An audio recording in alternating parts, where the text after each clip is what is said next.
And I remember going into the room where Srila Prabhupada was, and he didn't have a shirt on at the time. He had just taken his bath and was putting on tilak. And when he saw us, he was very, very happy, and I offered my dandabats. And Gargamuni Maharaj introduced me to Srila Prabhupada. He said, oh, he has given up going to medical school to become a devotee. And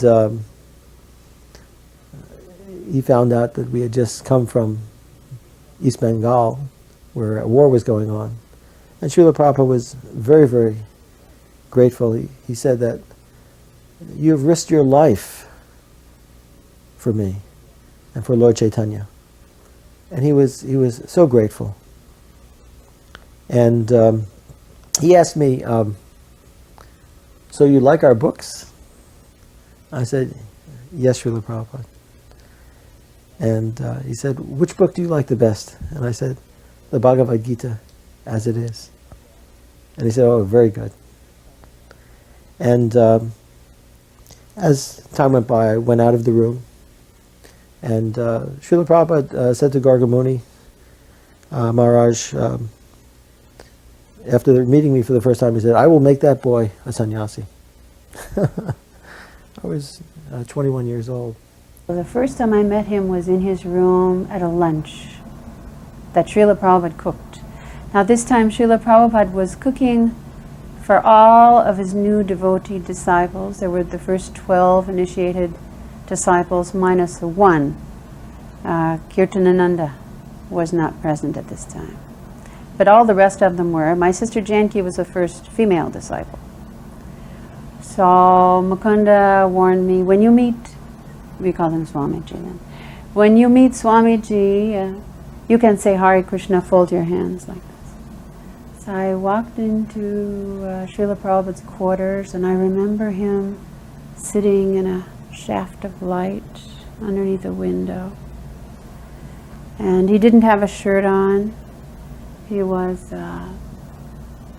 dishing out prasadam in this corner.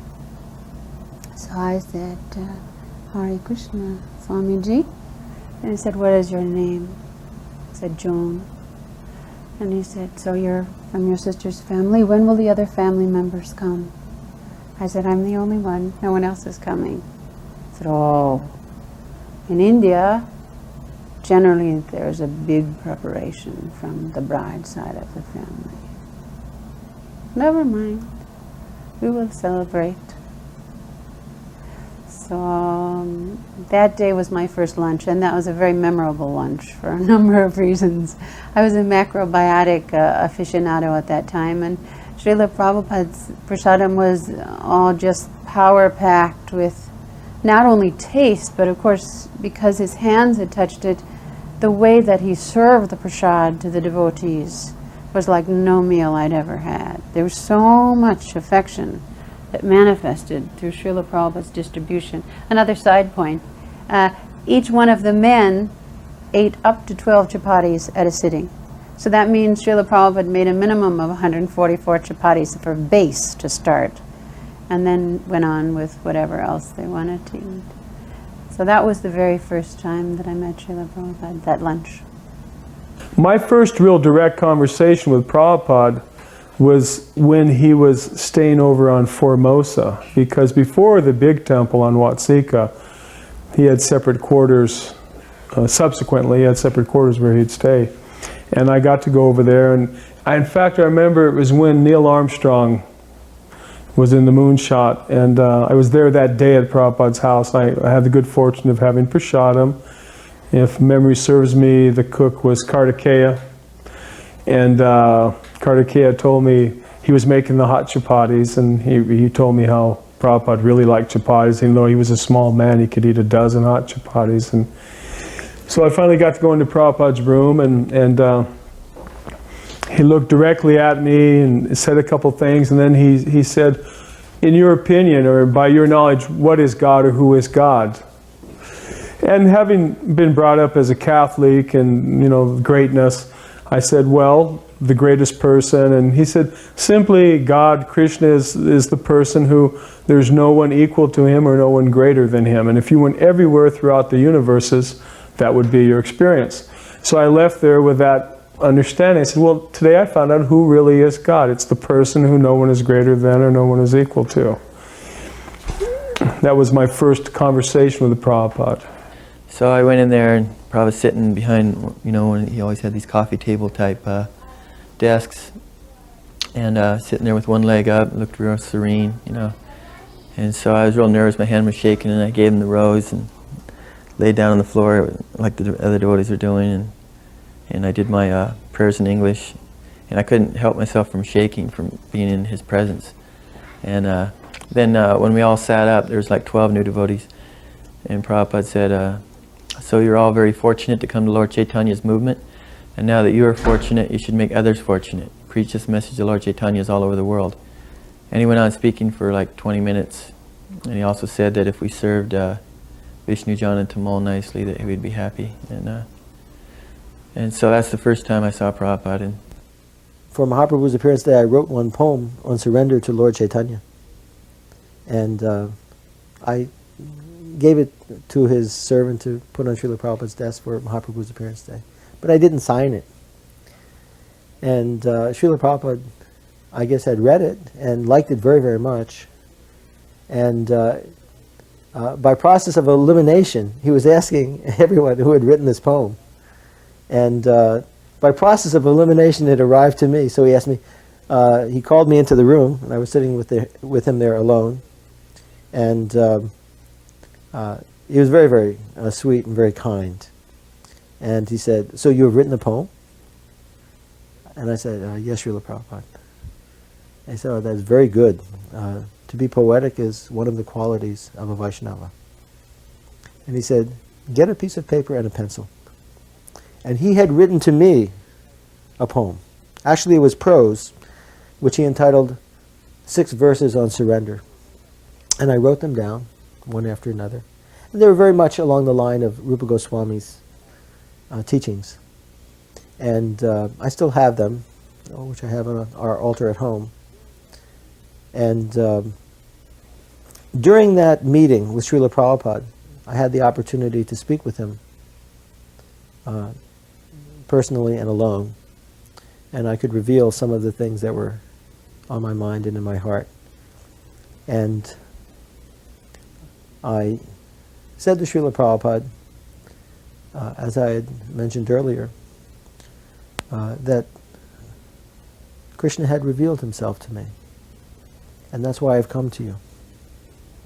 And he said, now you must tell them that God is not dead. And then I said to Srila Prabhupada, Srila Prabhupada, you're the only person I trust in this world. And Srila Prabhupada looked up at me very kindly and he said, don't trust me. I will let you down. Trust Krishna. He will never let you down. Well, actually, in those days, we were so inefficient at everything that we did, and so incapable of knowing the significance of what initiation meant. And I remember that, of course, at our fire yagya for the marriage, we didn't have enough money to buy butter, so we used margarine. And when Srila Prabhupada tried to start the fire, he picked up a piece of wood and he dipped it in. Beautiful. Prabhupada's hands were magnificent, long fingers like this. He picked it up and held it over the flame, and it went. He did it again over the fire. No action. So he looked up very grave and said, oh, this marriage will have a very slow start. I was mortified at that. I thought, uh-oh, what have I gotten into now? But yeah, very significant. I suppose at initiation, I do remember very clearly that Srila Prabhupada first gave me the name Kalindi, which is another name of Yamuna. And very quickly, within 10-12 seconds, he said, no, it is Yamuna Devi. And I said, what does that mean, Swamiji? And he said, The river that Krishna sports in Vrindavan is Yamuna. My first opportunity to have a lot of association with Srila Prabhupada and in private or privately was when I was his driver. And in those days, Sankirtan parties stayed out very late, and everyone was very engaged, and there was really a lot of activity, especially when we acquired that new building, which had been the Methodist church. And I was a Sankirtan leader, but also because not everyone had driving skills or licenses, I also was elected to be Prabhupada's chauffeur in the morning. And like I said, in those days, Sankirtan parties would come back at midnight or 1 a.m., and even later on the weekends, and our Sankirtan leader, the leader, was Vishnu Jana Maharaj, Vishnu Jana. And I came back, we would come back very late, and everyone would get up late too. But somehow I was elected to get up early, like at 5 o'clock, to be ready to promptly, like at 10 minutes to 6, get Prabhupada. We had those little Mavericks, white Mavericks. And for several months, I took Prabhupada alone on his walks. And sometimes, because no one got up early, only Prabhupada was getting up early in those days. And Murlidhar, the artist, got up early, because he didn't go out on the night Sankirtan. He painted. So I was the first person to see Prabhupada in the morning, and we'd go out. And then I really, what the devotees talk about, I got special attention or special consideration. And Prabhupada actually always, every day, he would talk, he'd had something to talk about. Up to that point, Prabhupada never said anything personally to me, except, you know, when he gave me my name in Chicago with a big initiation, and my Gayatri initiation in Vrindavan. So I went all the way, got there, got to the house, and Prabhupada was given darshan at the time. He was sitting in a room smaller than this room here. You know how the Indian houses are there. And he was sitting behind the coffee table. There was a screen door there, and Tamal Krishna Maharaj asked me to pass out sweets to the guests that left. The room was packed with people. And so I just got there, and here I am with a box of sweets at the door, and Prabhupada was just, you know, right there speaking. And so Prabhupada noticed someone outside, and I didn't think anybody else could fit in the room because they were all sitting like this, you know. The room was packed, and Prabhupada asked me to let him in. And so when I opened the door to let him in, another person went out the door at the same time he came in, and they kind of crossed, and I didn't give him prasadam. So Prabhupada asked me, "Did you give him prasadam?" And I said, "Well, no, Prabhupada." You know, and Prabhupada said, "This boy is incompetent." He turned to Tamal, and Tamal says, "All right, Gauridasa, go downstairs and I'll talk to you later." Yeah. And so I thought, I'm finished, that's it. You know, I gave my whole life to Prabhupada, and I thought, I displeased the spiritual master, I'm going to get sent to Africa, back to Bombay. So the Ganges was right there, this house was on the bank of the Ganges. And I went down to the Ganges, and I was remembering Vishnu Jan Swami, the story about him. That's another one I can tell in a little bit. And so I was sitting there on a rock in the river, and I was thinking I should just drown myself right now. You know, I was crying. And about 20 minutes later, Tamal came down, Tamal Krishna Maharaj, and he kind of laughed. He said, "Gauridasa, don't take it so seriously. Go up and clean Prabhupada's room." And I was surprised because I thought he was going to send me, and he had that authority to do that. And so I, you know, I washed my face and straightened my dhoti up, and went into Prabhupada's room, and it was just Prabhupada still sitting there, and Upendra was the only one there. And he gave me a broom, and he said, sweep the floor here.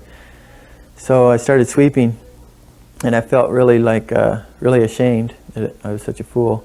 And but I felt like Prabhupada was looking at me. So I looked over at him, and he just smiled like anything. And I just, wow, you know, all that anxiety just went, and Jai Prabhupada, and I started sweeping real fast. I asked Srila Prabhupada for initiation, and he did the fire sacrifice, and there was Tushta Krishna and myself, and Tushta Krishna actually had come from Hawaii and was with Siddha Swarup at the time, And some of his followers had come to take initiation from Srila Prabhupada. And the fire sacrifice, after being done by Prabhupada, he gave us our names. And he named Tushta Krishna. He said, one who is satisfied with Krishna. And he gave me my name, and he said, Pusta Krishna, you are Pusta Krishna. Pusta means strength, one who gets strength from Krishna. And he was really amused, I think, by the names, Tushta Krishna and Pusta Krishna. And the next morning on the morning walk, he was very jubilant. And he looked at me and he said, Pusta Krishna. And I said to Srila Prabhupada, thank you for giving me a name. And then he became very grave.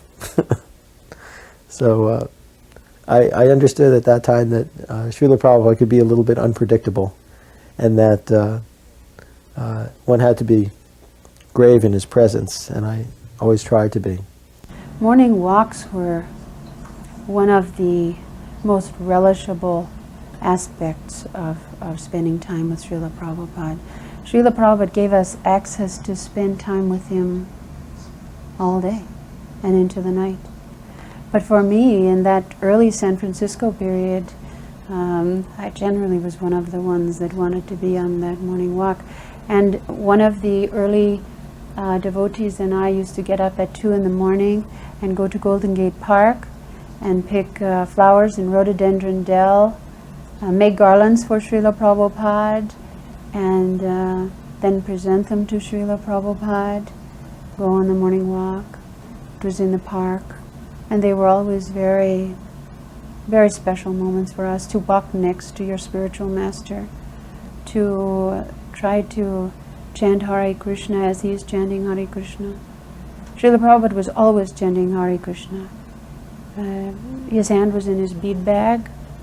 If he was sitting in his rocking chair or behind his desk when he wasn't writing. So certainly the morning walks, they were japa walks, and he walked very briskly. Srila Prabhupada walked like a young man of 25. I remember I had wooden yogi shoes between the toes, and the first day I went for a walk with those shoes on, my feet bled because Prabhupada was just snapping right along very fast.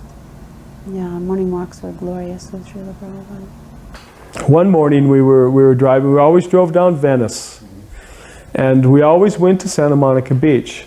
Once I told Prabhupada about La Brea, the tar pits, and we went over there, and he liked walking around there. But one morning, it's about 6 a.m., and not a lot of movement yet on the streets, and a biker who had a shaved head, looked like had a Harley chopper and everything. He was driving down Venice Boulevard. He looked over and he looked in the car, and I had a shaved head, and Prabhupada had a shaved head, and he had pretty much shaved head, and he looked like a gnarly biker, right? But all of a sudden he started staying with us, and then he went right behind us, and I was like a little concerned, you know. And he was kind of like signaling with us and trying to communicate with us. He followed us all the way down to the beach. He parked behind us and came up and asked if he could walk with us, you know. And Prabhupada said yes. And Prabhupada talked to me, and the guy just walked along, and after about halfway through the walk, he turned around and left us. And I was, many times I found that certain situations were provoking or intimidating, but Prabhupada was so in control, and it rubbed off a little bit. I was like, oh, what's this guy going to do? And then Prabhupada was, yes, you may walk with us, please come. And he would stop, and he would stop as he would when he was walking, and he'd have his cane, and he'd look at you directly in the eyes, and he looked at that guy in the eyes also. And he was explaining about, when you were with Prabhupada on the oceans, then it was deep philosophy, it was intellectual, because the element, the gigantic ocean, it's like Vishnu, Mahavishnu, Kiradakshay Vishnu. So whenever you saw in some of the materials, the ocean walks brought out some of the best, the best times, discussion-wise. And Prabhupada would always be explaining, for example, how the material civilization had sprung up, and how the ocean had always been there, and the ocean always comes to this point, bar some tremor or an earthquake or disturbance, and the civilization comes to this point. And he was explaining this to this biker also, and it was incredible. About halfway through, the guy left, and Prabhupada just didn't notice it and kept on going. I got to go on a few morning walks with him there in Hawaii. He'd go to Magic Island and walk out there, and you can get out to the point where you can see the surfers, because it goes way out and the surfers right there. And he stood there one day and he said, they're sea sufferers. They're preparing to take sharks and dolphin bodies. And then another day he said, like a day or two after that, he said, they have mystic power, they're walking on water. I cannot do that. There is a lot of nice stories actually in Hawaii. He walked through the prasadam room and he saw a grain of rice on the floor. And he said, whoever has spilled that rice will have to suffer. That's Krishna. Prasadam should not be wasted. Another time, Sukadeva was cooking for Prabhupada. And he was by his desk. You should probably get some pastimes from Sukadeva. He tells the story real well. But he caught a bug, and he asked Prabhupada, Prabhupada, what should I do with this bug? And Prabhupada said, take him to the window. And so, Sukadeva says, who can you ask anybody else what to do with a bug? They'd think you're crazy, but Prabhupada, you could ask him anything like. And, so they asked him if they could spray the cockroaches in the temple. And Prabhupada said, no, it's simply you're unclean, you're lazy, so you don't want to clean. So you want to just leave it dirty, then just keep killing the cockroaches. So he didn't want, unless it was this, extreme, really extreme emergency, he didn't want. And that reminds me of another story in Bombay. I just became Prabhupada's servant, and Tamal was asking him, what about mosquitoes? Can we kill mosquitoes? And Prabhupada said, only if they're biting you. If they're biting you, you can kill them, but before that, you can't kill them. There was one occasion when we were flying from Singapore to Australia, and Harisuri was his personal servant at the time.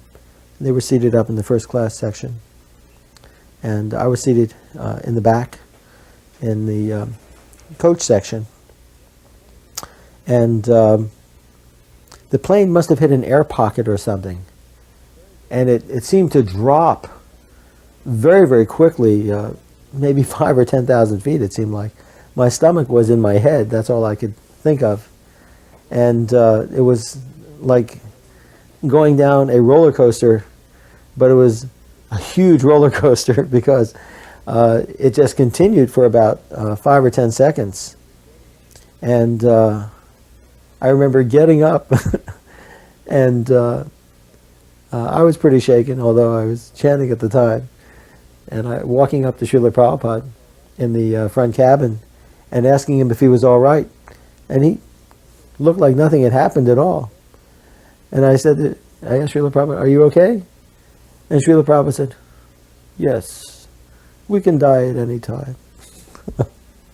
The first day that I assisted Srila Prabhupada in the kitchen was for my sister's wedding in New York. And Srila Prabhupada cooked in a very small galley kitchen in his New York apartment, both sides counters. And he gave me the singular task of making a very difficult preparation called aloo kachori, which is still my Waterloo, because it's one of the most complex pastries to cook properly. It has to cook for a long time without becoming greasy, and that's almost impossible. It's like the elephant through the eye of a needle at the best of circumstances. But because the stuffing for this is mashed potatoes, it is even more difficult. If it's a pea kachori that can blow up like a stuffed puri, then it's easy. This is very difficult. So for nearly 8 hours, I was given that singular task of making aloo kachoris, while Srila Prabhupada cooked a 14-course feast for the wedding single-handedly in his kitchen. And in the course of cooking that feast, I made so many mistakes from the very first day in his service. The first mistake I made was I had a very short skirt on and little t-shirt and sitting cross-legged, and I said, Swamiji, may I have a cigarette? And he popped his head out the corner and he said, go wash your hands. So I went and washed my hands. And so then he explained the 4 principles in Krishna consciousness.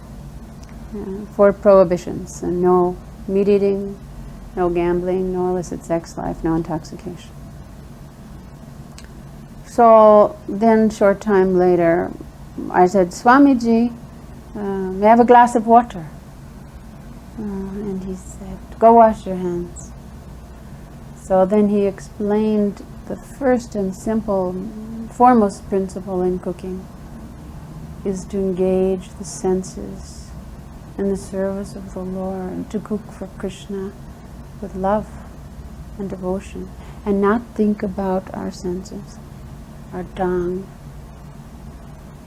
our sense of smell, the belly. This is cooking for Krishna. So then short time later I said, Swamiji, it's very hot in here. I was wiping perspiration. Go wash your hands. So then he began a little bit, the simplest principles, rudimentary principles of external cleanliness. And then he explained just the simplest touch of internal cleanliness. By balancing both of them, are we able to engage in the idea of serving Krishna through this art of cooking. So all 3 things, first day in the kitchen. I used to be a real fancy chamra fanner. I'd do the cheddar, I'd get up there, and I thought I was the best chamra guy. And so then that's what I was doing for Prabhupada in the garden. 2 or 3 hours every morning I'd fan him with the chamra. And so one morning, Prabhupada, he had 3 sets of japa beads, a little one, a medium one, and a real big one. And we had them all there by his house, and he'd pick out whatever one he wanted that day. So he was sitting there chanting, and his eyes were shut, and a fly landed right above his lip here. And I thought, oh, what am I going to do? So I took my finger and I got real close to him without touching him, and I was going like that, but the fly just kept walking around, and he wouldn't leave. And so after a minute, Prabhupada opened one eye and looked at me, and I jumped back a little bit, because I was kind of close to him. And he said, you are fanning around the world, but you can't get the fly off my face. Give me that chamra. And so he took the chamra, and he said, do like this, and he fanned it right on his face. And so a few minutes later, it happened again, a fly landed, and I was a little bit hesitant, but I brushed it on his face, and then he nodded and said, yes, very nice. So we were flying from Mauritius to Durban, and it was a Qantas airline that was coming from Perth, Australia, and there was some type of a rugby match that had taken place with the South African and New Zealand teams at that time, and there were a lot of rugby types on the plane, and we had a seat in the non-smoking section, and I was seated beside Srila Prabhupada, and there I was with my little British hat and shirt and coat and pants, and people were smoking in the non-smoking section, and of course I was disturbed by it because I didn't like it, but I was also concerned for Srila Prabhupada's welfare, and so I asked one of the stewardesses, could you please ask them to not smoke? This is a no smoking section. So she informed the rugby type guys who were drinking quite a bit as well to stop smoking, and of course they didn't stop smoking. So I again went to inform the stewardess, can you please ask them again? And Prabhupada stopped me. He said, what is the difference between us and them if we can't tolerate these sort of things? He said, don't be an ordinary, common, foolish man. I always had an attraction to Vrindavan. And as early as 1967, I wanted to go to Vrindavan. So I remember one morning, we were on a morning walk with Srila Prabhupada. I believe that was around Stowe Lake. And I was walking right next to Srila Prabhupada. And he stopped. He put out his cane, leaning on his cane. And he said, so, we have received a letter from Achyutananda, and he wants some men to join his party in Lucknow. So I immediately popped up, said, I'd like to go, Srila Prabhupada. May we go? May Gauridasa and I go? He said, yes, maybe we can arrange that. We will start an American house in Lucknow. Then we walked a little farther. Then he said, no, you should not go now. And he turned around and he said, someday I will take you to India on foot. I will show you India on foot.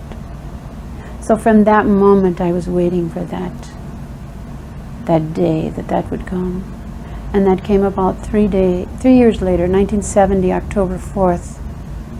Our party of American and European devotees landed in Bombay, and our party had just a few days earlier arrived in Calcutta via Tokyo, some swamis. And in that fall between October 4th and Srila Prabhupada leaving India in the spring of 71, in so many places he showed us India on foot, literally walking on foot through the streets. And devotees would about be doing the magazines, and I would be with the books, and I'd invariably sell a few or several, and every night, especially Prabhupada would stay up very late, so sometimes we'd come back at 11:30 or something, and Gargman would say, Prabhupada wants to talk to you, and I'd run up, and he'd say, how many books did you sell, and how did it go, and who were the people, and what did you say to sell them? So that was interesting. In those days, later on in Sankirtan, people were wearing karmi clothes or normal clothes or wearing wigs and disguising it. In those days, we never thought about that, and I used to always tell the people exactly what I'd been hearing in the classes, that this was a Bible from India and it would explain to you better about your past lives and goals. But Prabhupada, he was very specific. I mean, my recollections of Prabhupada, he was such a detailed person. Nothing escaped him. And if you just said something, and if it was lacking a little bit of substance, Prabhupada wanted to know what I was telling people. And he approved. I mean, I was listening in the classes in the morning, and I was saying things I was hearing, and he approved. But he wanted to know precisely what I was telling people and how it was that I was able to move those books and things like that. The temple room was full of devotees, and one of the big book distributors asked Prabhupada, kind of a pointed question, Prabhupada, what pleases you the most? And Prabhupada said that if you develop your love for Krishna, that will please me the most. And all the devotees, the cooks, the pujaris, they went, Jai Prabhupada. So that was real nice to hear that. Buddhimanta especially, rest his soul, was going out onto the streets, and of course he was a very imposing figure. He was very tall and big and bright-faced.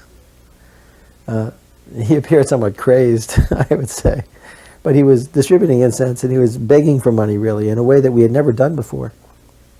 But he was collecting a lot of money to help bring this dream about. And I had some differences of opinion about how the money should be collected. Who was I? I mean, I was just really traveling through.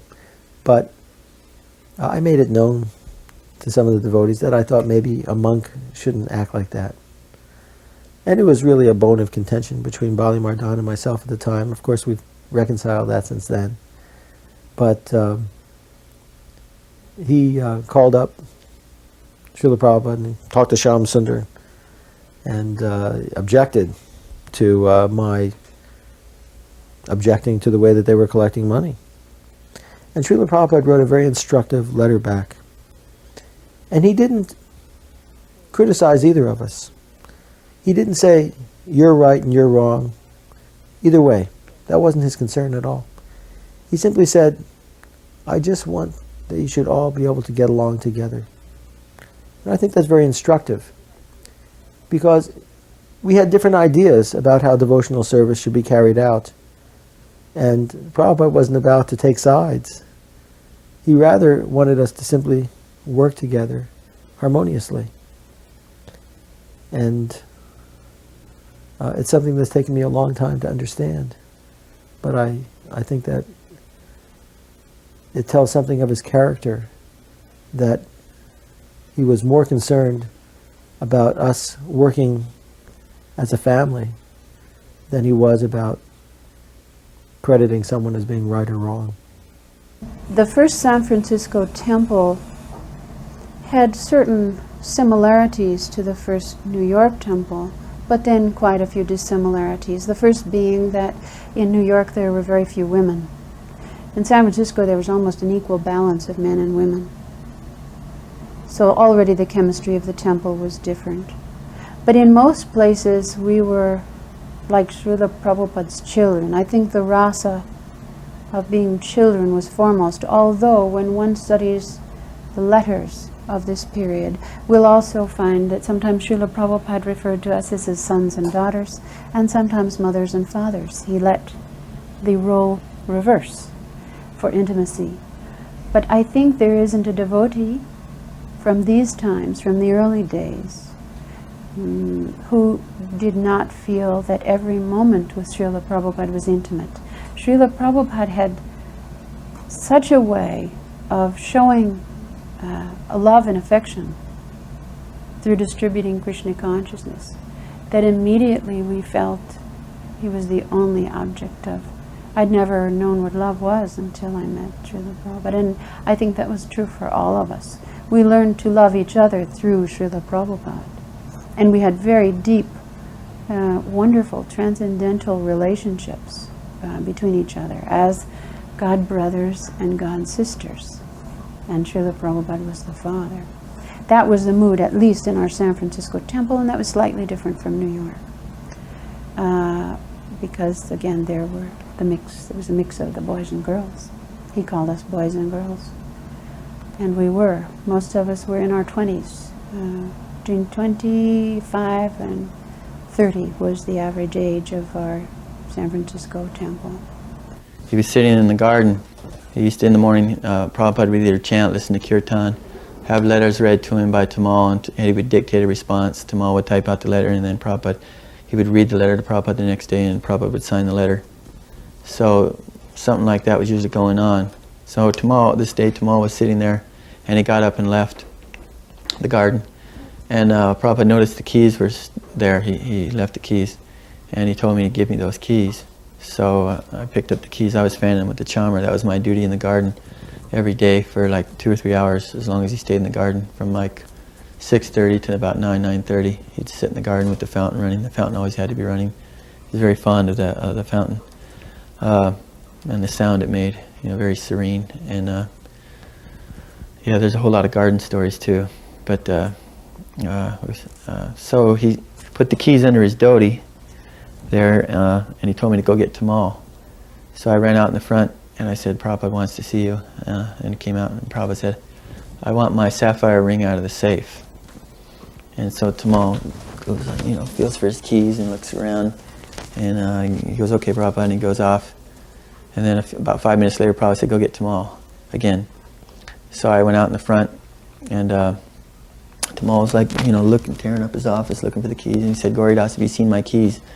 And I didn't want to lie to a sannyasi, so I just threw my hands up and looked kind of dumb. And so I said, Prabhupada wants to see you now, and he goes, well, run up to the bathroom and see if I left the keys up there. And I said, I can't leave Prabhupada alone that long. I have to go back out there. So he comes out again, and Prabhupada said, where's my ring? And he said, I'm just now getting it, Prabhupada, I'll be right back. And so he goes off again, and Prabhupada shook his head. He looks at me, kind of smiles, and then he waited a few more minutes. He goes, go get Tamal again, the third time. So I got him, and Prabhupada said, where's my ring? And he started to make another excuse. And Prabhupada pulled the keys out and dangled them in front of him, and he goes, here, you rascal. If anything is stolen, it's your fault for giving him the chance. So Prabhupada was very secure. Everything had to be locked in the safe. He's very secure conscious. He said also one time that I have millions of dollars, but I don't waste one farthing of Krishna's money. Which reminds me of another story where an Upindra got chastised. He sent Upindra to the store to get an eye washer, the little glass. They put rose water in it. and you put it in your eye, rinse it out. And so Prabhupada at the time was very sick, and he was getting some mucus in his eyes. And so Pinder went, and Prabhupada, he got back, Prabhupada asked him, how much did you pay for the eye washer? And he said 4 rupees, which at the time was only, it was 8 rupees to $1, and it was like 25 cents. So Prabhupada said, 4 rupees? He goes, it's only worth 1 rupee. It should have been 1 rupee, maybe 2 rupees, but you've spent 4 rupees. You've wasted Krishna's money. And it just blasted him for 20 minutes, and Pinder was just like totally fried, Whenever Prabhupada chastised, oh, it was so heavy. Guru means heavy, so. But then the thing, like my experience in Rishikesh, he chastised you 1 minute, but he didn't do it begrudgingly, and the next minute he'd smile at you. And he only did it when it was, when the disciple could take it. So, Prabhupada didn't want to see any money wasted. There was an instance in South Africa where, again, I was his acting secretary at the time. The 5th canto of the Srimad Bhagavatam had just been printed, and the first copies were sent by Air Express to him in Johannesburg. And Bhargava had been traveling with Srila Prabhupada, taking pictures of the programs that Srila Prabhupada was putting on.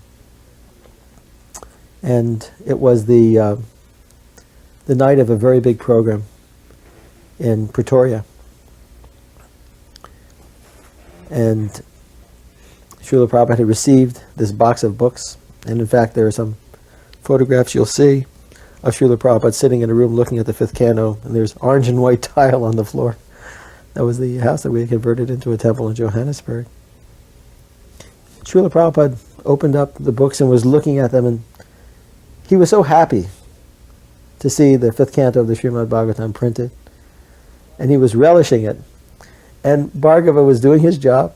He was taking picture after picture after picture, snap, snap, snap. From a distance, he wasn't getting in Srila Prabhupada's way.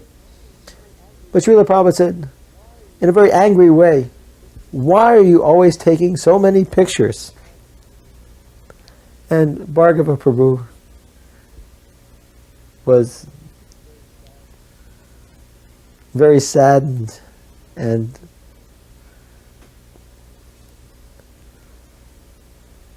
sheepish about the comment. How can I say this? He felt very bad, as if he had been chastised by Srila Prabhupada. He walked out of the room, and Bhargava walked out of the temple. And we had a program that night. And after Srila Prabhupada had said that, Bhargava had gone, and he's in Johannesburg, South Africa. And all Prabhupada could think about is, where is Bhargava? Where is Bhargava? Why has he done this? He was so concerned about him. It was such a sweet thing that was going on. Bhargava, of course, I've told him about this later, but he doesn't realize how concerned Srila Prabhupada was about him. And we went to the program, Bhargava wasn't there. And then after the program, all Prabhupada could talk about was Bhargava. In the car, where is Bhargava? Why has he done this? And I said, Srila Prabhupada will go out looking for him. And it was about midnight. And we got a call. And it was Bhargava. And he felt so terrible that he had angered Srila Prabhupada by taking so many pictures. And I said, stay right where you are. I'll go pick you up. Srila Prabhupada wants to see you in the worst way. So we went and picked up Srila Prabhupada. So we went and picked up Bhargava Prabhu and brought him to Srila Prabhupada. And Srila Prabhupada, like a loving father, had such a beautiful interaction with Bhargava. He said, I don't want you to feel like this. I just don't want you to always take pictures of me. Why always me taking pictures? Here are the books. And I think it showed the character that Srila Prabhupada had of what he really wanted. He didn't want a cult made out of him, that people should always take pictures of him. Of course, he's a spiritual master, but he's really the most humble servant of the Lord. He's playing the role of spiritual master only because of necessity to serve his spiritual master. But in reality, the only thing that he wanted was to magnify Krishna for everybody. San Francisco Temple, on one occasion Prabhupada came for Rath Yatra, and I had more responsibility in that time. We had a devotee there, you know, Chandanacharya, and he was a householder in a temple which was mostly brahmachari, almost entirely. But he was very good. He did everything possible to help the devotees, and he was right there with us. But Chandan could imitate Prabhupada's voice. I mean, you couldn't tell. If he wanted to do it to you on the telephone or something like that, and you thought you were talking to Prabhupada by the way he would, the Bengali voice. And he used to get me in trouble with that because he knew that he could fool me. And one time, Shama Sundar called me from London and gave me some big news that it was George Harrison had agreed to help purchase the temple and the book, and I was supposed to immediately give the news for Prabhupada. So Prabhupada was staying over in our temple in Berkeley, and I was in San Francisco. I knew Chandan was over there, and somebody answered the phone. I said, okay, I need to talk to Prabhupada. I have a message for him. Well, you know, it takes a little while. The temple, the phone's downstairs, and Prabhupada, I knew his guest room was up on top of the Berkeley temple. And immediately someone picked up the phone, and I knew Chandan was over there, and started saying, yes, what is it, what's the, you know, and I said, Chandan, please. I said, I'm calling to talk to Prabhupada, just get off the phone. And took second time, then Prabhupada said, what are you talking about? I said, Chandan, come on, this is serious business. Then Prabhupada got mad and yelled at me on the phone. He said, this is Prabhupada, this is A.C. Bhaktivedanta, what do you want to say? You know? I said, oh, excuse me, Prabhupada. And then I got the message out.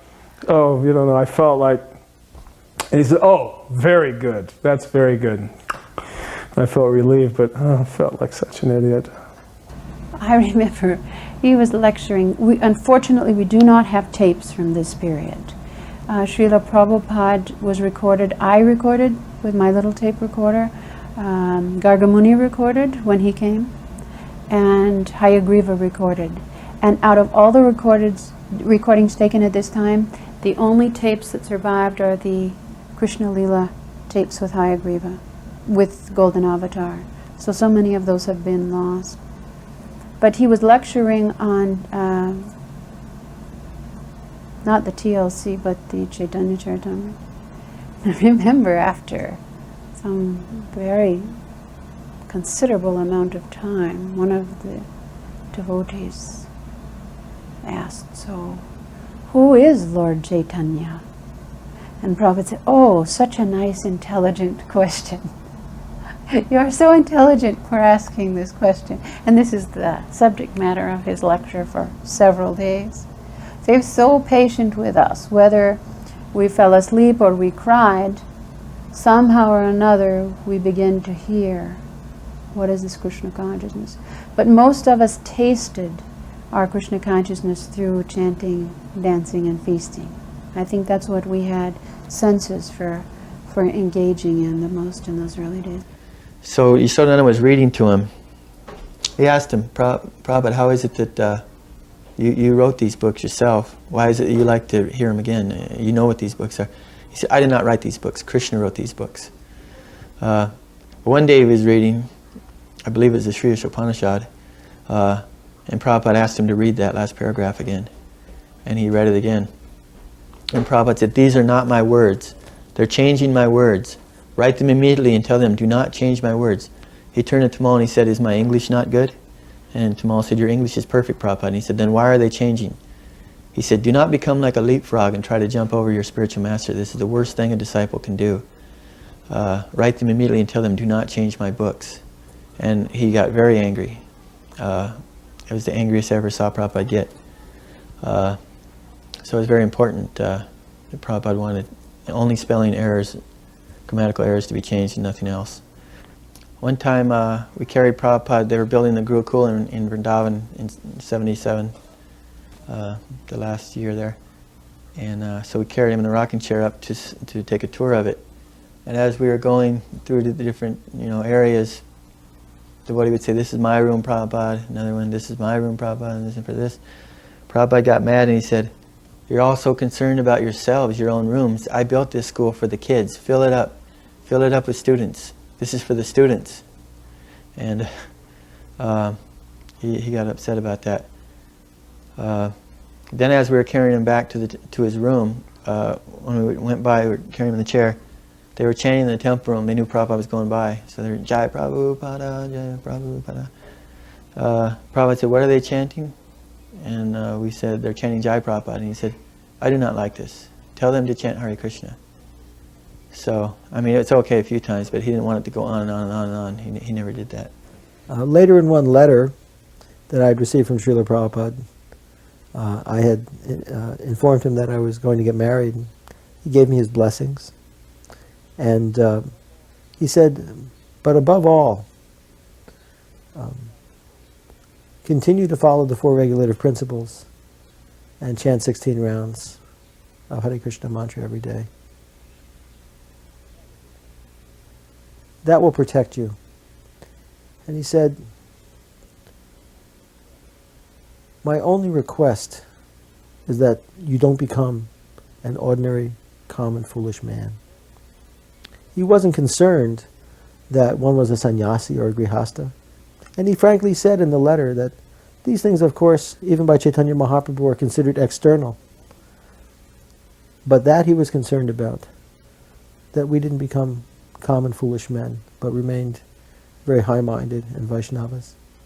Srila Prabhupada liked anything that was well prepared. He tried to teach us technique, procedure, quality, cleanliness, purity, in simple ways. He didn't teach with a lot of words, he taught by example. And of course, he had personal favorites. At this time, Srila Prabhupada was had a little tummy, and he was eating immense quantities of rice. Sometimes we would feed a very large thali, and he would finish off most of that thali, leave a little maha for us. But the things that he taught us were generally fatty and juicy and sweet and succulent and very sumptuous. That was the era of sumptuous prasad, because he felt if he could catch us through the tongue doing 2 things, vibrating and respecting, if he could capture us through those 2 ways, then we would begin to taste more and more of Krishna consciousness. So the food was sumptuous and rich. When he came to Rath Yatra, I took pleasure in cooking. I wanted to make something very nice. And his servant told me that he liked okra. And I was clued in on the secrets of preparing okra so it doesn't become too, that viscosity that comes with it, and how to dry it and cut it properly.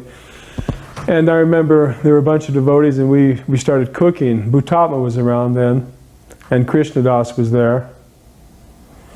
And we made some very special preparations, and we made some, I remember I made this preparation with macadamia nut halva with cream, and I made some fancy rice and with gold leaf on it, the edible type. And all the devotees were saying, wow, we can't wait to get maha from this.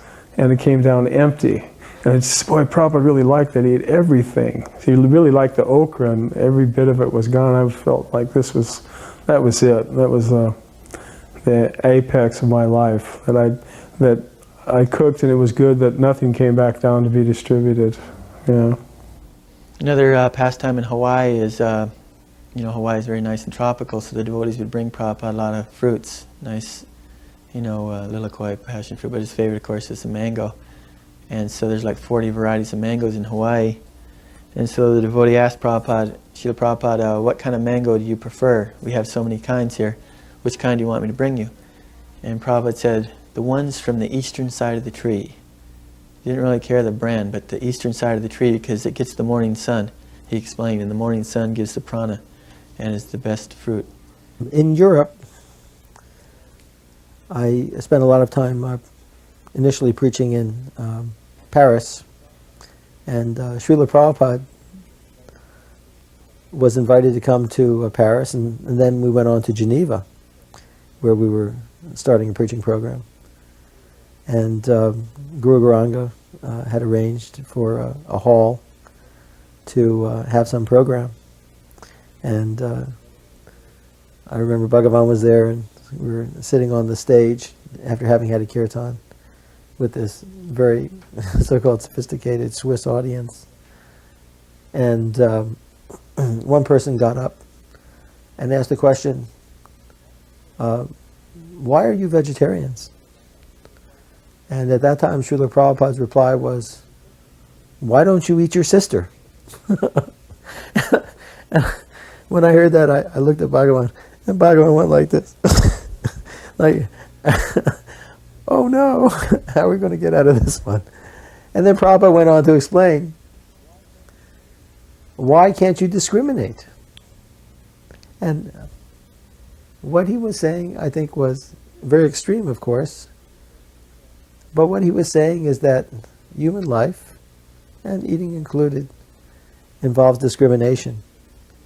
And while he took an extreme position, it was very instructive, at least to the devotees, although some of the devotees didn't know how to take it at the time. But Srila Prabhupada could do that. He could sometimes be very shocking to make a point. And one thing is very sure, that we could never really predict how Srila Prabhupada was going to answer a question. And sometimes he would answer the same question differently because of the circumstances. And we'll never understand how or why, but we can appreciate Srila Prabhupada's character. On that day I made very Bengali food and served it in a Bengali fashion, arranged on the thali in a Bengali order. And Srila Prabhupada's sleeping room is where he respected. And so he sat behind his desk, and Pishima, we gave a small chunky. She sat it just directly opposite Srila Prabhupada on the floor. So as soon as I brought the thalis in and sat them down, Srila Prabhupada started making these little comical remarks about his sister. And he said, you know, she says it is water, I say it is fat. And I thought, my goodness, he's talking about her weight. You know, what's going on? And she, as soon as Prabhupada started kind of being light in his voice, Pishima kind of started chuckling. You know, she started kind of laughing on the side. And he said, well, this. And he went like this. He was flapping his arm back. He said, this is fat, he said. But she calls it water.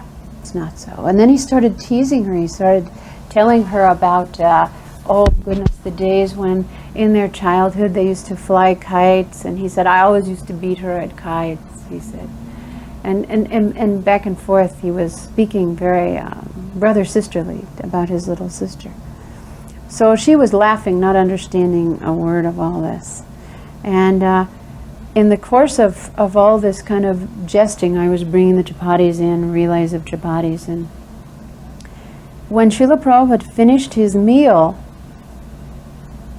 I noticed that every katori, the little round bowls that all of the moist preparations are in and serving a thali, they were now piled one on top of the other, from the largest to the smallest, nearly 12 inches high, on top of his chunky. And when I walked in the room, he took his finger like this and he knocked down the whole stack. And he said, Yamuna Mai ki jai. And I said, Srila Prabhupada ki jai. And Pishima said, Gauridasa ki jai. And I said, oh, Srila Prabhupada, you ate everything. He said, now this was a speech that the two of us had with each other.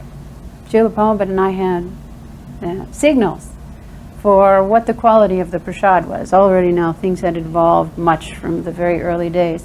And if he patted his stomach, that meant it was third class. If he went like this, second class. If he went like this, first class. This meant excellent. So he did like that, excellent. And in this way, I remember very light, sweet, jovial, humorous first meeting with Bishima, where she didn't understand a word of what was going on, but she truly loved it. She was very, very fond of Srila Prabhupada, and from that day that I met her until very last, that she was with Srila Prabhupada in 1976, I was also present in Vrindavan. She worshipped him. She just worshipped her brother. And he obviously was very, very fond of her.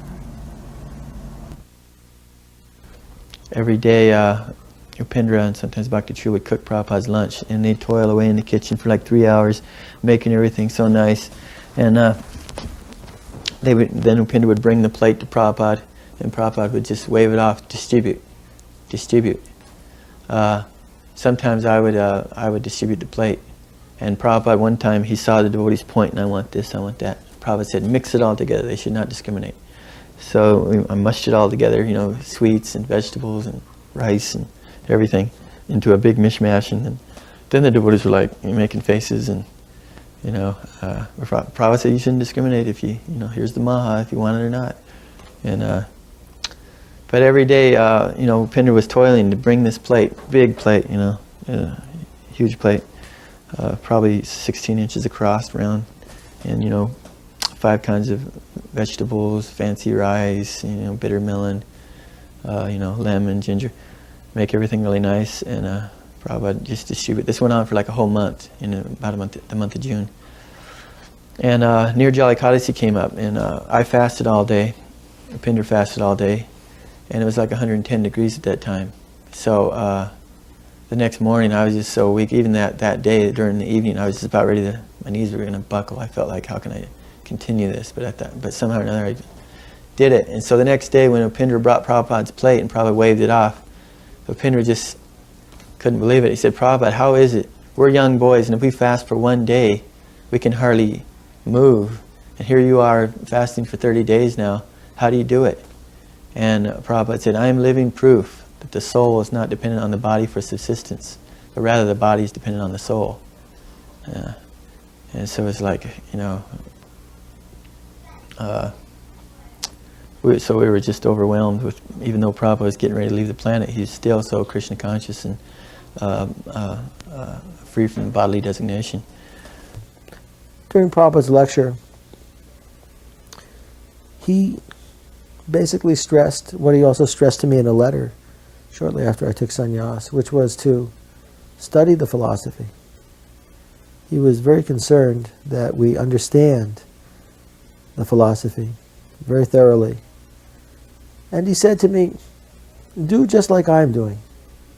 Just like sometimes I'm managing, sometimes I'm preaching, sometimes I'm cooking, sometimes cleaning, like that. Whatever needs to be done, that's sannyas. And it was very instructive because he was teaching yukta vairagya, that real renunciation is to do whatever is required for the service of Krishna, and not to maintain a false posture of being very aloof, as if one is only a preacher.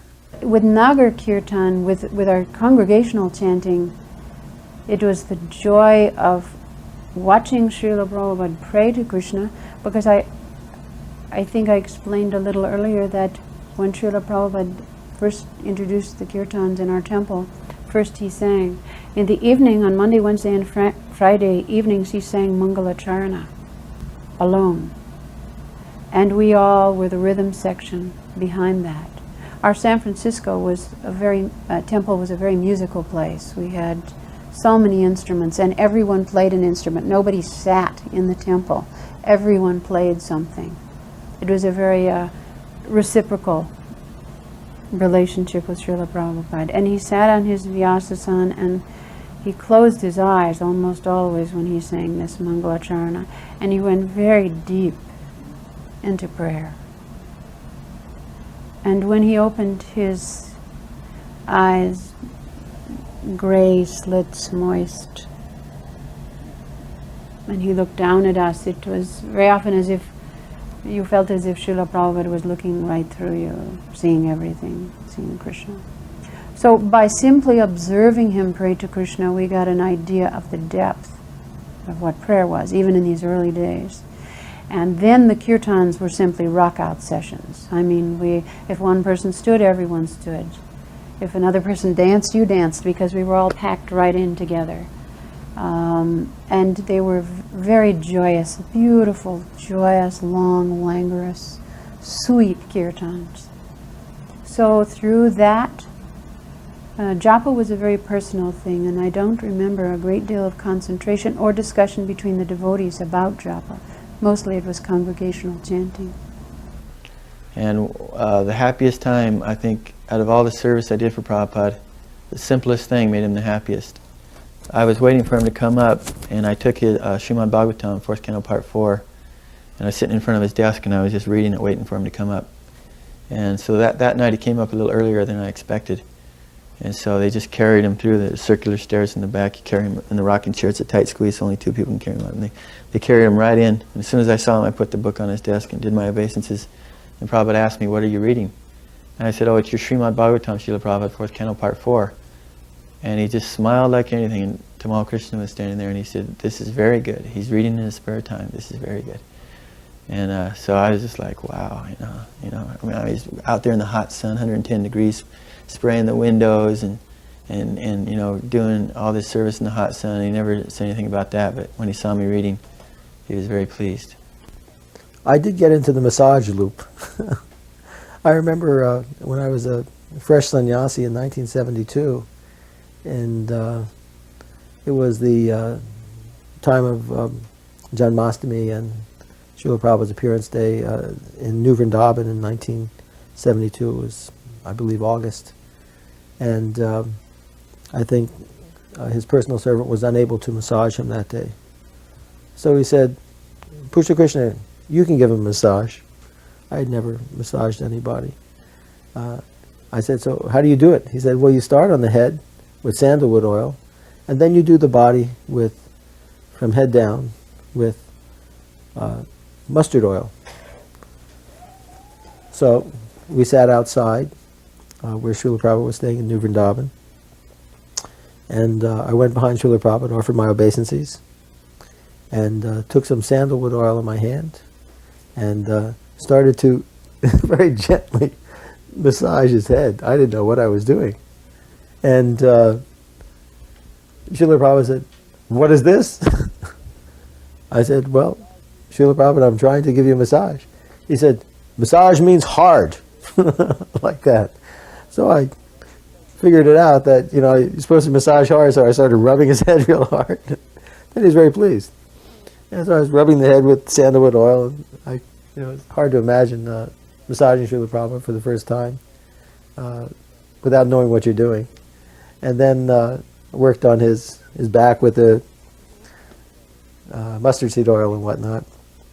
And actually it was a very sweet experience to be able to massage Srila Prabhupada, because apart from rendering the personal service, Srila Prabhupada would sometimes talk about Krishna conscious things or business related to Krishna consciousness.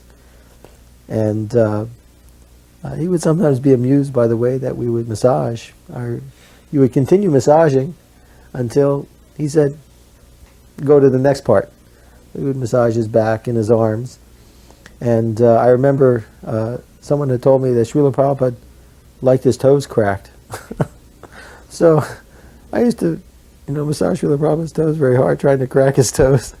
Prabhupada sometimes he used to laugh. He said, "That's enough," like that. It was really kind of humorous.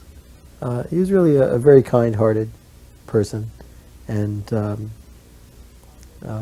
those times are very sweet. I never ceased to be amazed at how every single time Prabhupada would tune right in and come up and relate to you and whoever was with you. One thing I never quite understood is I was a brahmachari for so many years, but my real propensity obviously wasn't to be a brahmachari, and it was a little wishful thinking on my part to think I was kind of like that advanced and detached. But you know, in those days, if you expressed the idea that maybe you thought you should be married, then you had someone talking you out of it, and your service was going to go to hell, and what, you know. So we had a hard life trying to figure out what decisions we were supposed to take. And I would go up to see Prabhupada, and on more than one occasion he would say, "Ah, Keshavaji," he said, "where is your wife?" And I said, "Prabhupada, I don't have a wife," you know, and he would do that. It's like, even he could see I wasn't really a Pukka brahmachari, and he would say that. And I knew what he was saying. He was like showing me that, you know, better think about things a little bit, you know. Generally, Prabhupada would reveal what he thought we needed to know. Some people, their nature is to ask endless questions. But I always felt like a fool asking more than what Srila Prabhupada revealed. Now, if we didn't hear properly, then Srila Prabhupada would have to ask questions, and he would have to repeat. But I found very often the same things that he taught in 1967, say even in regards to cooking, he was revealing that night that same subject matter in 1976, so many years later. Prabhupada kept Krishna consciousness very simple, and for those of us who engaged in his service, at least my relationship was simply to hear and to follow those instructions personally. So all these devotees would be coming, and Srila Damodar Maharaj came, and he was a little distant. You know, this was in the morning in the garden, and there was only a couple people there, devotees. And Prabhupada asked who that was, because he was like a distance away, and I said, "That's Srila Damodar Maharaj," and he said, "Call him over here." So he sat right by Prabhupada, and he began telling Prabhupada about his Bombay scientist preaching program they just did before he got there.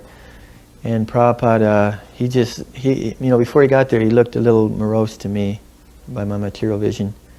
But when he started talking about that scientific preaching, he just sat up like a light bulb. He was beaming, and he was pointing with his finger, and the skin was shaking off his bone. There was just a bone here, and the skin was hanging off it, and the skin was flapping.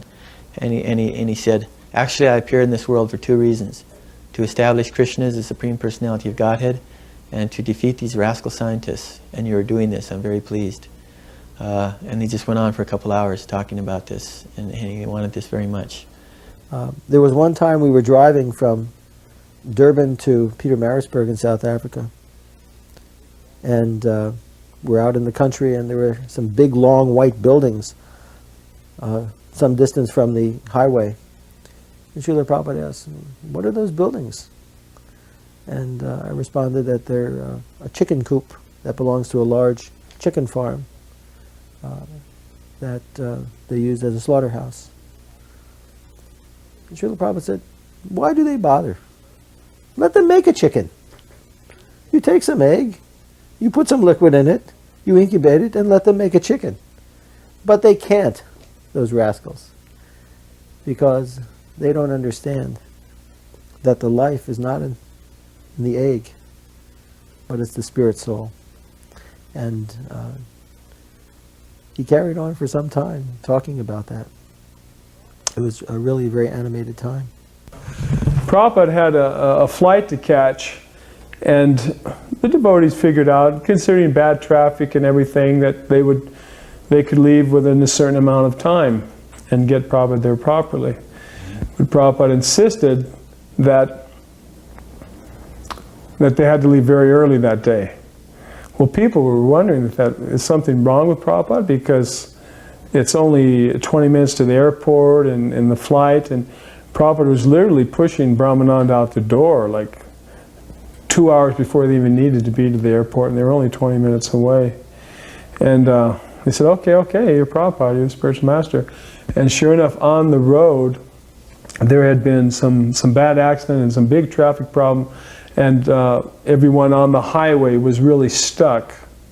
And he only got to the flight in the nick of time, and if they had left even a few minutes after, when Prabhupada was pushing them out early, they would have missed the flight.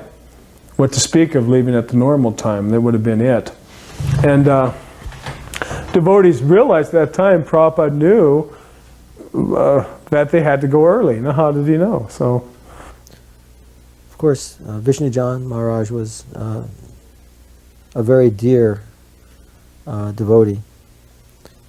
He was a great friend to many of those who were introduced to Krishna consciousness by his beautiful kirtans and the traveling sankirtan parties that they had. And his kirtans were angelic. They were heart-piercing. They were beautiful. And it was a morning walk in Mayapur when I remember as we were completing the walk and we were perhaps a quarter of a mile away from the main temple building, headed back. Vishnujan Maharaj approached Srila Prabhupada and he said, if someone falls down from the sannyas position,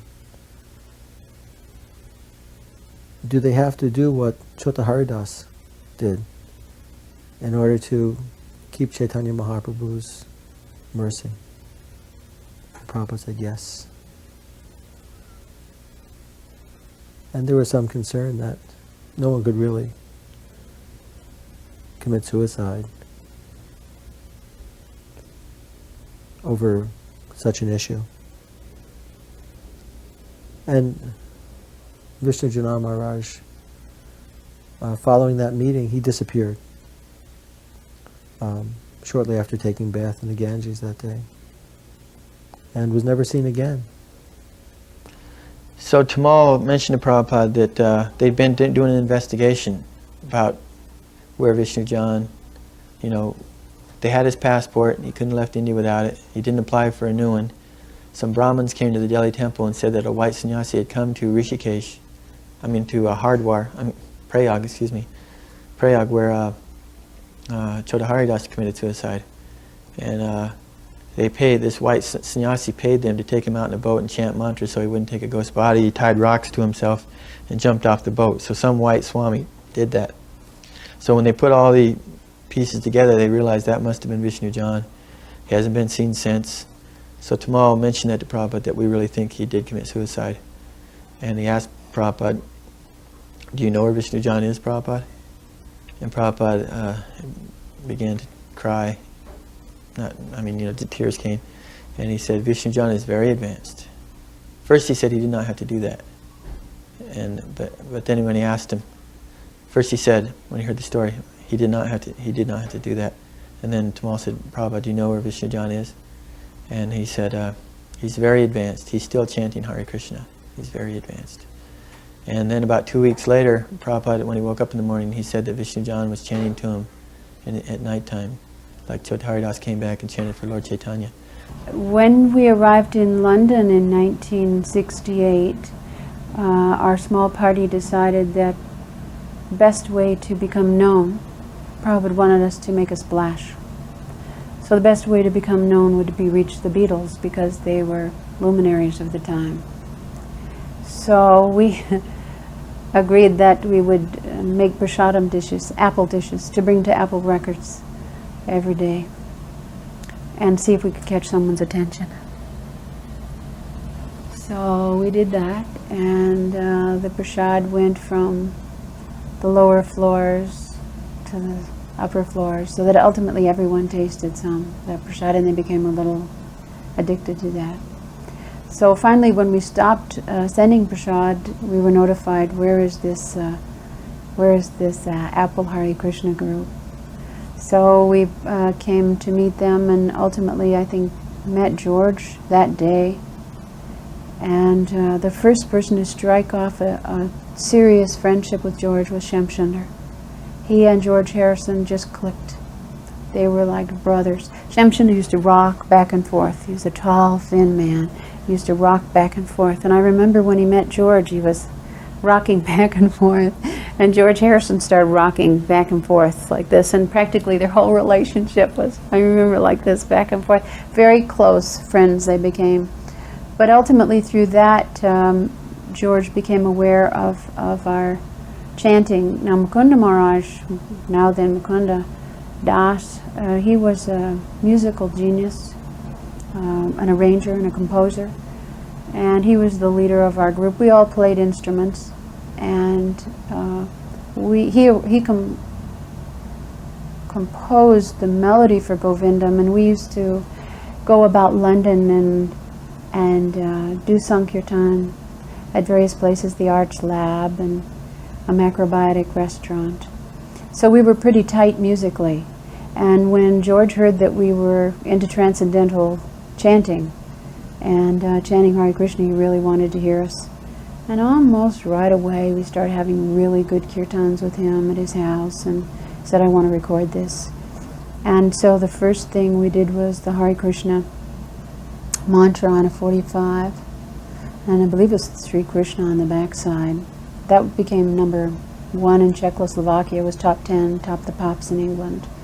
And then that led to the larger album, the Govindam album, which the lead cut was the Ramasamhita, the Govindam prayers. So Srila Prabhupada was, of course, very happy with the involvement that we were having with the Beatles. We ultimately lived at John Lennon's Tittenhurst estate for much of the fall of '69. And when Srila Prabhupada finally did arrive, he was so very pleased of this connection. I believe he called that Govindam cut a Krishna conscious symphony. This is a Krishna conscious symphony. Very transcendental. You like that? There's a funny story that took place in New Zealand. And of course, Srila Prabhupada, his patience could also be taxed. New Zealand was a beautiful country, of course, for Srila Prabhupada to visit, and devotees there were very mellow, very sweet. And there were a lot of families that had small children. And after the lecture one day, Srila Prabhupada asked, are there any questions? And so, one after another, these fathers and mothers would bring their children up and say, oh, Srila Prabhupada, please give a name to my child. And so he gave one name and then another name, and it would go on, and finally,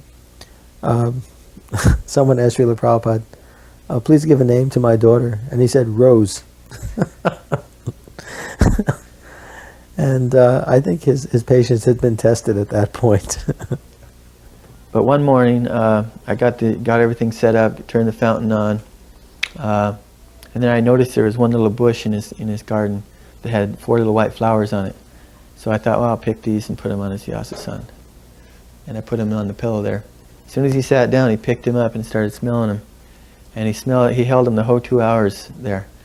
Then the next morning, when he sat down, I was standing there and he put his hand out to me. And I thought, oh, he wants flowers. But that little bush isn't going to have any more flowers because I picked them all yesterday. So he didn't say anything, but I knew that I should go look for those flowers, look at the bush.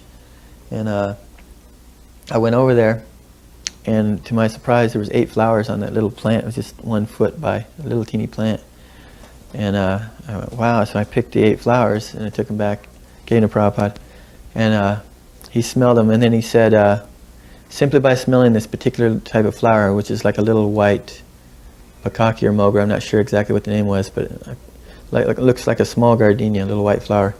He said it smelled really good. Simply by smelling this particular type of flower, it regulates your life errors. So, Prabhupada saw a reason for everything. He didn't do it for sense gratification. He offered it to Krishna, Krishna's, energy. And then every day after that, this little bush would produce, a whole bunch of flowers. So I'd put them there every day, and Prabhupada would smell them every day. And so that was a pretty mystical. Another one of the things that proved to me that Krishna was directly protecting Prabhupada and providing for him. With regard to Srila Prabhupada meeting his godbrothers, it was in,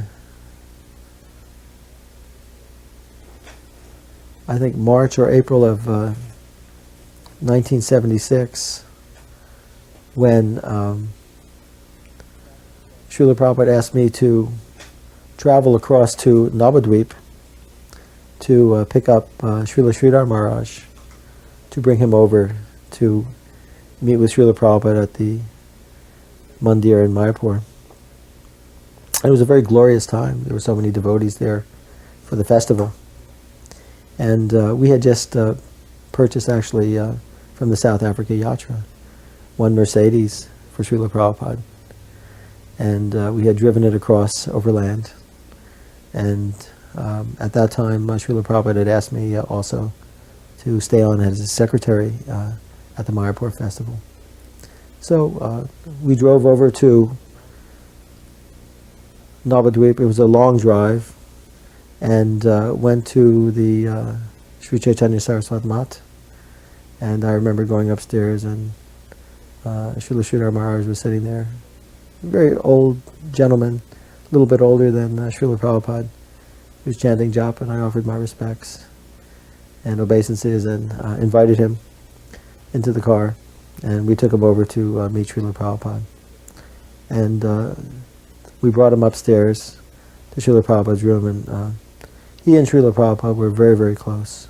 There was no doubt about it. They were very, very dear friends, and they offered their obeisances to each other, and it was clear that they had a very special relationship.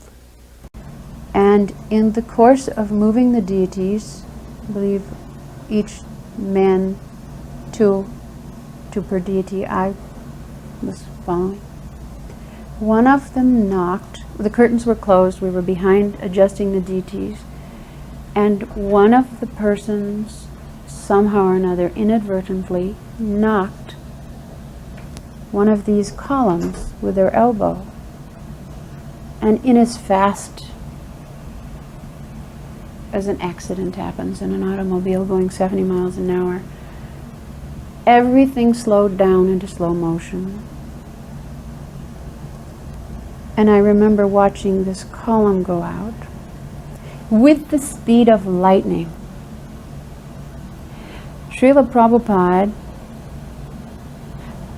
moved all of the paraphernalia with his right hand off the bottom granite step, stepped up with his right foot on the first step, his left foot on the second step, grabbed one column, this huge column. The column was at least 6 to 8 inches in diameter, with his right hand, and Radharani's hand with his left hand. And I saw on his brow little beads of perspiration, the first time I had ever seen him perspire. And this was such a chivalrous thing that Srila Prabhupada did, that I understood what the rasa of chivalry was. And he had that in protecting Radharani. Well, that's one example of Srila Prabhupada exhibiting a very personal rasa with Krishna, actually saving Radharani from disaster and exhibiting superhuman strength and the alacrity of the movement of the mind. It couldn't have been faster. In Australia, it had, as Srila Prabhupada's secretary, come to my attention through some rumors in the temple that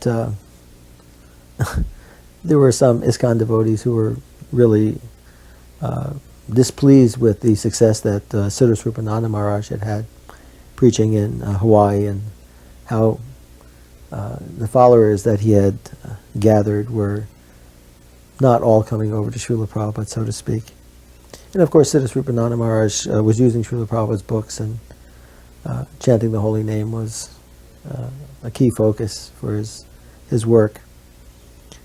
And of course, the details I'll leave out because they involve people that there's no need to mention in this context. But when I mentioned it to Srila Prabhupada in private, Srila Prabhupada raised his eyebrows and said, "That is Vaishnava Aparad," meaning it is Vaishnava Aparad against Siddha Srupananda Maharaj. And he qualified it by saying that there are many branches of the tree of Mahaprabhu. And Prabhupada said this with all humility, that ISKCON is not the only branch of Lord Chaitanya Mahaprabhu's tree, and that we need to develop a tolerance for other branches of Mahaprabhu that may develop both then and in the future.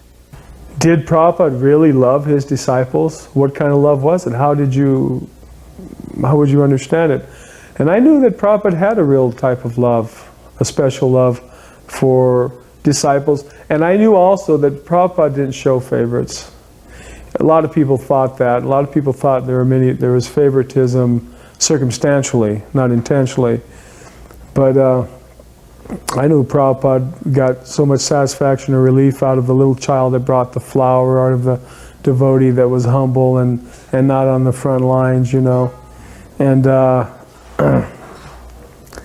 I knew that it was distributed evenly. His affection, his benediction, his blessings were evenly distributed. At about 7 o'clock, Prabhupada's car pulled up in front of the temple, and you know, I knew he couldn't walk anymore. I don't know if most of the devotees didn't know it was that serious. So we had a rocking chair at the car ready, and he got in the rocking chair, and he said, "Take me to see the deities." So we carried him up in front of Yasodanandan was there, Swami. He was a Swami at the time. And he used to, you probably told this story, but he used to carry Prabhupada a lot because he's so strong. We used to try to get the strongest devotees. And so he carried him in front of Gaura Nitai, and Prabhupada stood up, and he, did his respects, and tears began to come down his cheeks, and stood there for a few minutes, and then he started to sit down, and somebody had taken the chair away. And so he almost fell, you know. So Tamal Krishna, the other devotee had to support him. And so, get that chair back here. So we got the chair back, and then the devotees were all looking at each other like, "Wow, Prabhupada is sick." So then he went over to Krishna Balaram altar, and he stood up again. Of course, this time the chair was held there. And again, tears came down his cheeks, and then he went over to Radha Shamasundar and Lalita and Vishaka, and gazed at them for a while, and then he turned and he said, "I want to see all the devotees in my room." So we carried him into his room, sat behind his desk, and all the devotees packed into the room. And of course there wasn't enough room for all the devotees, and they were like looking in the doors and in the windows and crawling up on each other, and everywhere you looked, all you seen was devotees. And Prabhupada began to say that, "So I have come here to leave my body, but you should not lament, because I've given you everything in my books, and if you simply read my books and cooperate with your God brothers, everything will go on nicely." And the devotees at that time, half of them began to cry, "Oh no, Prabhupada, you can't leave us." And Prabhupada just said the same thing over and over. "I am in my books, read my books, cooperate." Krishna Kirtana Gana Kana Pano Je Anilo Premadana Karuna Prachu